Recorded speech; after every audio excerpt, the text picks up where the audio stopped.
Katar döwletiniň Doha şäherine agraatletika boýunça geçirilýän Grand Prix halkary ýarşyna Türkmenistanyň ýygyny toporundan 14 turgun gatnaşdy. Bu halkary ýarşyna 382 turgun 96 döwlete wekilçilik etdi.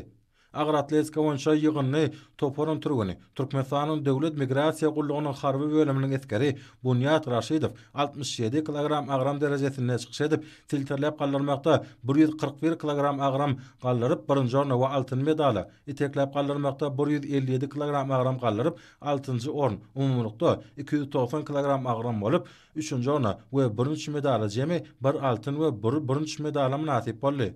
Türkmen Devlet Beden Terbiýe we Sport Institutynyň 3-nji ýyl talebi Gaýgysy Töräýew 81 kilogram agram derejesinde çykyş edip filtrelep galdyrmakda 150 kilogram agram galdyryp 5-nji orna, iteklep galdyrmakda 188 kilogram agram galdyryp 3-nji orna we 1-nji medala, umumlukda 388 kilogram agram bolup 3-nji orna we 1-nji medala jemi 2 1-nji medala nasip boldy. Türkmen Devlet Beden Terbiýe we Sport Institutynyň 2-nji ýyl talebi Mehmet Yakubow Şahsatbek 96 kilogram agram derejesinde çykyş edip filtrelep galdyrmakda 167 kilogram agram galdyryp 2-nji orna we kümüş medala, iteklep galdyrmakda 204 kilogram agram galdyryp 1-nji orna we altyn medala, umumlukda 371 kilogram agram bolup 1-nji orna we altyn medala jemi 2 altyn we 1 sany kümüş medala nasip boldy. Şeýerde halkary ýarşyna Enemjan Rustamowa 87 kilogram agram derejesinde çykyş edip teltelep galdyrmakda 105 kilogram agram galdyryp 3-nji orna we 1-nji medala,